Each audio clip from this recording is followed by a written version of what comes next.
नमस्कार दोस्तों। सहारा refund portal पर एक सहारा के फील्ड वरिष्ठ हैं जो मध्य प्रदेश की सिवनी के हैं। वो निवासी 20-25 वर्षों से सहारा इंडिया में काम कर रहे थे। वह सहारा के फील्ड वर्कर थे और जमाकर्ता भी थे। उन्होंने सहारा रिफंड पोर्टल पर है जो क्लेम किया गया था और सहारा रिफंड पोर्टल की तरफ से उनके पूरे जो दावे थे उनकी हमें जानकारी प्राप्त हुई, जो कि 15-16 खाते थे। वह जो डिफिशियंसीज कम्युनिकेटेड लिखा हुआ आ रहा है और इस पर PDF सब पर अटैच है। सोचकर आप हैरान हो जाएंगे कि उन्होंने 1000 रुपये जमा किया तो उसमें भी लिखा आ रहा है कि आप RTI की कापी, आय के प्रमाण, बैंक स्टेटमेंट संलग्न करें और आपने इसमें संलग्न नहीं किया है। ठीक है, 1000 रुपये कौन सा आयकर का कानून बोलता है, क्योंकि ये अलग अलग जमा किए गए। भाई 2018, 16, 15 इस तरह ये पैसे जमा किए गए और सभी खातों को हो जो डिफिशियंस कम्युनिकेट कर दिया गया। अब प्रश्न उठता है कि भाई क्यों किया गया। कुछ में लिखा रहा है आप सदस्य नहीं हैं, कुछ में लिखा है कि आपका आधार में बड़ा मिस्टेक है। यह तरह तरह की उसमें दलीलें दी गई और यही होना था, सभी को पता है, क्योंकि दैनिक मंशा सहारा इंडिया की है नहीं। पोर्टल बनाया गया, उसमें त्रुटियाँ निकाल के इधर उधर करके इसी तरह की स्थितियाँ होना है। अब ये तो जो जिनके साथ हुआ है वो लक्ष्मी जी हैं, सहारा इंडिया के फील्ड वरिष्ठ कार्यकर्ता। उन्होंने भी अपने और अपने जमाकर्ताओं के भुगतान हेतु एक समूह सहित है जो माननीय हाई कोर्ट जबलपुर में हम लोगों के साथ में एक रिट याचिका लगाई थी और माननीय हाई कोर्ट का आदेश था कि जो कंटेम्प्ट में दिया था कि भाई आप है जो पोर्टल बनाएगा पहले इस पर अप्लाई कराओ, जो भी समस्याएं हों या आगे जो भी भुगतान आपका बाकी हो फिर हमें दिसंबर के बाद अवगत कराएं। तो उसका तो वेट कर रहे हैं और ये सब चीज़ें रखना अति आवश्यक है। मैंने उनसे, लक्ष्मी जी से बात हुई फ़ोन पर, मैं उसकी रिकॉर्डिंग भी है आपको बताता हूँ और उस जानकारी को आप अवश्य देखें और उसके बाद बताएं कि यह कहाँ तक सही है अथवा गलत है। आशा करता हूँ यह जानकारी आपको अच्छी लगी होगी और अच्छी लगी हो तो वीडियो को लाइक व शेयर करें, चैनल को सब्सक्राइब करें। जय हिंद, जय भारत। हाँ सर, नमस्ते। हाँ नमस्कार सर जी। और कैसे हैं? बढ़िया सर, मस्त है सर। अच्छा, आपका लक्ष्मी जी बोल रहे हैं ना? जी बिल्कुल सर। अच्छा, कितने समय से सहारा इंडिया में काम कर रहे हैं? लगभग 25 साल से सर। तो आप जमाकर्ता भी हैं और फील्ड वर्कर भी हैं? हाँ सर, दोनों है, फील्ड का भी काम है और मेरा खुद का भी काफी बड़ी राशि जमा है सर। अच्छा, तो अभी आपने ये सहारा रिफंड पोर्टल पर अप्लाई किया था? हाँ सर, मैंने अप्लाई किया था, 22 जुलाई को अप्लाई किया था सर। अच्छा, कितने खाती थी? 25 अकाउंट थे सर। अच्छा, तो उसमें क्या है, सब क्लेम की स्थिति जो दावा है जो उसकी स्थिति कहाँ तक पहुंची अभी? सर अभी रिसेंटली पिछले दिन में मैंने अपना स्टेटस चेक किया हूँ तो उसमें जो है डेफिशिएंसीज में दिखा रहे हैं पूरे 25 की 25 अकाउंट दिखा रहे हैं, जबकि 25 अकाउंट में लगभग 21 अकाउंट की अवधि ऑलरेडी मेरी 2022 को कंप्लीट हो गई है, लेकिन एक भी अकाउंट का सत्यापन नहीं हुआ है। पूरा सत्यापन गलत तरीके से किया गया है। ये डिफिशियंसी मीन्स मतलब इसका क्या रीजन है? डेफिशिएंसी मतलब है कि आपके द्वारा जो दावा किया गया है उसमें कुछ कमियां पाई गई हैं, जबकि हमारे में किसी प्रकार की कोई कमी नहीं है। हमारे अकाउंट लीगल अकाउंट है, सारे मैच्योर्ड अकाउंट है, फ्रेश अमाउंट पे डिपॉजिट हुआ है, हर चीज उसमें क्लियर मेंशन किया गया है। लेकिन CRC के द्वारा जो पोर्टल पे कमियां दिखाई जा रही हैं कि कमी है, अदरवाइज कोई कमी नहीं है। अभी मैंने जब उसमें देखा तो मेरी कमियों में पाया गया है, जिसमें 1000 रुपये का मैंने निवेश किया हूँ, उसमें मुझसे पूछा जा रहा है कि आपने जिस समय इसको निवेश किए उस समय की RTI की कॉपी डिपॉजिट की है कि नहीं। मतलब आप बताइए कि 1000 के निवेश में भी इनकम टैक्स के रिटर्न की कॉपी मांगी जा रही है। इस तरीके की कमियां दिखाई जा रही हैं। कुछ अकाउंटों में दिखाया जा रहा है सर कि आपकी सदस्य संख्या सही नहीं है क्या? क्या फर्जी अकाउंट है क्या हमारे? हम तो ओरिजिनल बॉन्ड के द्वारा सत्यापन करा रहे हैं, लेकिन पता नहीं सत्यापन की प्रक्रिया किस तरीके की चल रही है कि तरह तरह की कमियां दिखाई जा रहा है सर। तो ये तो बहुत गंभीर समस्या है।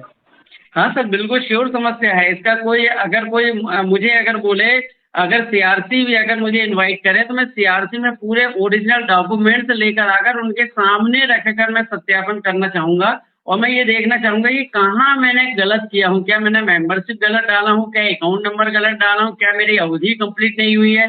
क्या नहीं है? हर चीज राइट है, इसके बाद भी कमियां दिखाई जा रही हैं। अच्छा, ये आप लोगों ने हाई कोर्ट में रिट दायर की थी, कंटेम्प्ट भी लगाया था, उन्होंने जी क्या बोला? सर, अभी हमारा जब कंटेम्प्ट लगा था तो उसमें जो है जबलपुर हाई कोर्ट के द्वारा जब एक नोटिस जारी किया गया था सीआरसी को, तो सीआरसी ने यह जवाब दिया था कि भुगतान की प्रक्रिया भारत सरकार जो है माननीय सुप्रीम कोर्ट की गाइडलाइन के आधार पर एक पोर्टल लॉन्च कर रहा है और उस पोर्टल में आपको कार्रवाई करना है और वहां से आपको पूरा भुगतान मिलेगा। इस तरीके का जो है जवाब दिया गया था सीआरसी के माध्यम से। तो वो जवाब हम तक भी आया सर, जिसमें बहुत सारी चीजें लिखी हुई है कि किस तरीके से आपको अप्लाई करना है और कैसे आपका भुगतान मिलेगा। हमने उसी प्रोसेस को भी फॉलो किया और सिस्टम से हमने अप्लाई किया, सारी चीजें यथावत किया, लेकिन सीआरसी आज ये देखने में आ रहा है कि वो कहीं से भी उन अकाउंटों को वेरीफाई नहीं कर रहा है, सिर्फ डेफिशिएंसी कहकर और एक प्रकार से कमियां निकालकर उसको अलग कर दे रहा है सर।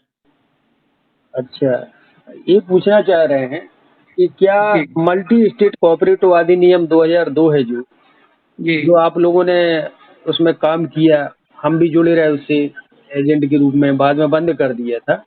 तो जी ये आपसे पूछना चाहेंगे कि जो कोऑपरेटिव सोसाइटियाँ जो आपने निवेश करवाया, तो कंपनी ने ऐसी जानकारी दी थी कि इस पे आपको 1,000 रुपये पर भी टैक्स लगेगा, या जो जमा कर रहे हैं उस पर टीडीएस कटेगा, या टोटल जो आपकी है डिपॉजिट है उस पर टीडीएस कटेगा, या कटता था, या अभी नया नया चालू हो गया?